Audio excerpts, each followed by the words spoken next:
मैं हूं हल्द्वानी में, जो कि पड़ता है हमारा उत्तराखंड के अंदर, और हमने स्टार्ट किया है अपना यहाँ पे नया प्रोजेक्ट ड्रीमी डेजर्ट्स।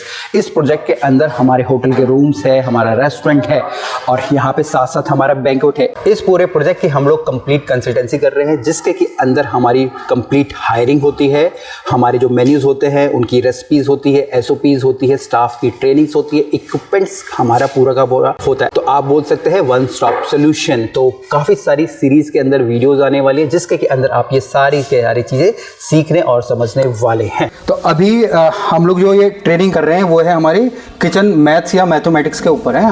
अभी हम लोग यहाँ पे एकदम बिल्कुल एक नया स्टार्टअप कर रहे हैं और ये पहली ही हमारी यहाँ पे ब्रीफिंग या मीटिंग, आप जो भी इसको बोलना चाहें, और ये हमारी ट्रेनिंग का ही पार्ट होता है। अब जैसे मान लीजिए आप कोई भी काम कर रहे हैं, चाहे आप एक बिजनेस कर रहे हैं या खुद भी घर पे काम कर रहे हैं, ठीक है, कहीं पे नौकरी करते, कुछ भी आप करते ना, तो आपके पास कैलकुलेशंस होनी चाहिए, है ना। आपके पास ये नहीं कि आपको इतनी बड़ी बड़ी कैलकुलेशन आए, बट बेसिक कैलकुलेशन होनी चाहिए। उस बेसिक कैलकुलेशन के हिसाब से ही आप ना काम अच्छे से कर सकते हो। अगर आपको पता है मैं क्या कर रहा हूँ, ठीक है, और आप उसको कैलकुलेट कर पाते हो, तभी आप अपना काम अच्छे ढंग से कर पाओगे, ठीक है, नहीं तो वो काम ही नहीं कर पाओगे। फॉर एग्जाम्पल के लिए, ठीक है, जैसे मैं बोलता हूँ कि भाई मैं एक महीने में मुझे कितना सामान लग रहा है, किसकी कितनी कॉस्टिंग आ रही है, ठीक है, मुझे आने वाले एक हफ्ते के लिए कितना सामान ऑर्डर करना है ना, वो सारी चीज़ों का है। तो यहाँ पे 8 से 10 कुछ फार्मूले, जो बहुत ही बेसिक फार्मूले होते हैं, बहुत ही बेसिक तरीके से समझाऊंगा मैं आप लोगों को ना। और आपको ये एक फाइल और कॉपी इसलिए दे रखी है ताकि उसमें छोटी छोटी कैलकुलेशन आप भी कर लेना, है ना। इसके अलावा कुछ भी समझ नहीं है तो आप क्वेश्चन आराम से पूछ सकते हो, कोई नहीं, मैं हूँ यहाँ पे, संजीव है, जैसे भी है ना। तो ये बहुत ही बेसिक्स है। इसके बाद जो प्रॉपर हम लोग जो कॉस्टिंग्स वगैरह निकालते हैं ना, वो एक प्रॉपर एक्सेल शीट्स में निकलती है, वो पार्ट अलग है। बट ये इसलिए हम लोग कर रहे हैं ताकि हम लोग सब एक कॉमन ग्राउंड पे आ पाएँ, है ना। मैं बोलता हूँ कि भाई मैं फूड कॉस्टिंग की बात कर रहा हूँ या मैं इन्वेंट्री कह रहा हूँ क्या है, तो वो चीज़ें हम लोगों को समझ में आनी चाहिए। तो अब आप लोगों को मैंने व्हाट्सएप पे जो हमारा ग्रुप है वहाँ पे एक फ़ाइल सेंड कर दी होगी, है ना, फ़ाइल सेंड कर दी होगी। अब उसके अंदर हमारी जो स्लाइड्स है हमारी, ठीक है, अब स्लाइड नंबर 2 पे आ जाओ सबसे पहले आप, है ना। अब सबसे पहले मेरी फूड कॉस्ट परसेंटेज, ठीक है। अब फूड कॉस्ट का मतलब क्या है मैं फूड कॉस्ट का मतलब क्या होता है कि अगर मैं कोई भी खाना बना रहा हूँ तो उस खाने को बनने में मेरा कितना पैसा लग रहा है, उसको कॉस्ट बोलते हैं, ठीक है।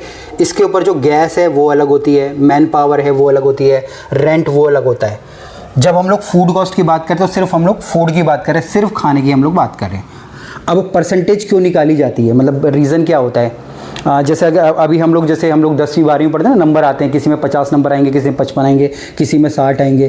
तो हमसे ना हर कोई सारे नंबर नहीं पूछता, वो बोलते भैया एक परसेंटेज मुझे बता दो, तुम्हारी कितनी परसेंट आई है। तो आप लोग क्या करते हो, जितने भी नंबर होते हैं उनको टोटल करते, और जितने टोटल नंबर होते हैं, मतलब जैसे मैं बोलता हूँ कि 5 पेपर है, 5 पेपर के 100 हो गया, 500 हो गया, तो 500 एक बेस हो गया, और हर किसी में आपके 50 नंबर आए तो 250 नंबर आ गया।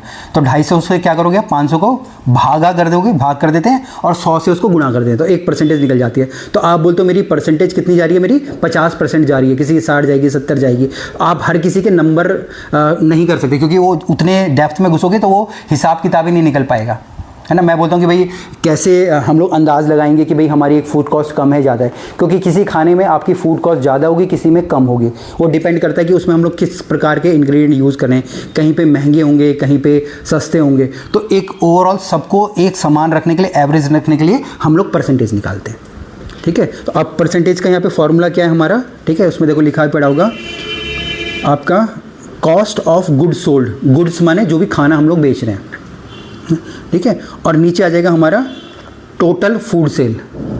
अब ये चाहे तो हम लोग सिर्फ एक खाने के लिए भी कर सकते हैं, एक हफ्ते के खाने के लिए भी कर सकते हैं, एक महीने, एक साल, जैसा आप लोग करना चाहो, ठीक है। वो एक kind of a data science हम लोग बोलते हैं, ठीक है, कि भाई हम लोग उतने उसको एनालाइज कर रहे हैं।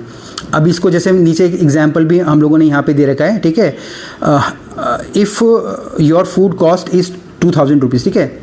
अगर आपकी फूड कॉस्ट किसी एक हफ्ते की या किसी एक खाने को बनाने में हमारे 2000 रुपये लग रहे हैं, ठीक है ना, और उसको सेल्स कर रहे हैं हम लोग कितने में, 10,000 रुपये में, ठीक है, तो उसकी परसेंटेज कितनी होगी। तो इसमें जो फार्मूला है अगर आप देखो, जैसे कि मैंने बोला, ठीक है, 2000 को आप भाग कर दोगे 10,000 से और 100 से गुणा कर दोगे। चाहे तो आप इसमें कॉपी में आप करके देख लो, मोबाइल में करना, मोबाइल करने तो 20% आपका आएगा। तो ये मैं फॉर एग्जांपल ये मेरा एक हफ्ते का था ये, ठीक है। अभी जैसे मैं बोलता हूँ कि एक पनीर का आइटम, एक पनीर की जो डिश है वो मेरे में 100 रुपये में बनती है, ठीक है ना, 100 रुपये में बनती है, और उसको मैं 500 रुपये में बेचता हूँ तो उसकी फूड कॉस्ट कितनी होगी फिर वो कितनी आएगी? लगाओ, एक हिसाब लगाओ। तो आप क्या करोगे, 100 को 500 से डिवाइड कर दोगे और आप उसको गुणा कर दोगे किससे? अपने 100 से, एग्जाम्पल, ठीक है। ठीक है, तो ये हमारी फूड कॉस्ट हम लोग यहाँ पे मोस्टली हम लोग हफ्ते की, महीने की, जैसे मैं बोलूँगा कि भाई पूरे 1 महीने में मेरी 2 लाख रुपए की सेल होगी, उसके बाद हम लोग ये कैलकुलेट करेंगे हमारा सामान कितना लगा है, ठीक है। तो उसमें इन्वेंट्री वाला पार्ट हो जाएगा, जो भी हमने पूरे महीने में ऑर्डर करा है और जो हमारे पास बचा पड़ा है उसमें से उसको माइनस कर देंगे, और जो लगा पड़ा है उसकी कॉस्टिंग से हम लोग डिवाइड करेंगे किसको? अपनी जो सेल हुई है, और 100 से उसको गुणा कर देंगे, तो मेरी एक परसेंटेज निकल जाएगी। और एक अच्छी परसेंटेज क्या होती है फूड कॉस्ट की? होती है 30%, है ना। वैसे कहीं ऐसे किताबों में ऐसे कुछ ऐसा रूल नहीं है कि भाई 30 ही होनी चाहिए, 40 होनी, जितनी कम हो जाए उतनी अच्छी है, बट ये नहीं कि आप ख़राब क्वालिटी का खाना आप कस्टमर को दे रहे हो, ये चीज़ हमको ध्यान रखनी होती है, ठीक है ना। तो कोशिश करनी होती है कि भाई 30 से कम ही हम लोग रखें, ये नहीं हो कि 50, बट कहीं कहीं पे आपकी 50 भी जाएगी, बट जब हम लोग ओवरऑल कॉस्टिंग निकालेंगे कि हर एक डिश की, ठीक है, ओवरऑल में हमारी वो 30% कम हमारी आनी चाहिए, ठीक है। तो अभी जैसे हम लोग भी रेसिपीज़ करेंगे, हाँ नीचे ही रहनी चाहिए ना, वो एक अच्छी मानी जाती है। 25 आ जाए तो और बेटर है, हाँ जितना कम ला सको, बट वहाँ पे ये नहीं कि आप अपनी क्वालिटी को कॉम्प्रोमाइज़ करो, ये नहीं कि आप आटा बिल्कुल एकदम थर्ड क्लास हम लोग 35 जा रहा है तो किसमें 25 आ जाएगी, किसमें हाँ, है ना, हाँ किसी में 50 जाएगी फॉर एग्जांपल, किसी में है अच्छी क्वालिटी में 26% से, हाँ मतलब 25 भी आ जाए तो बहुत बेस्ट है।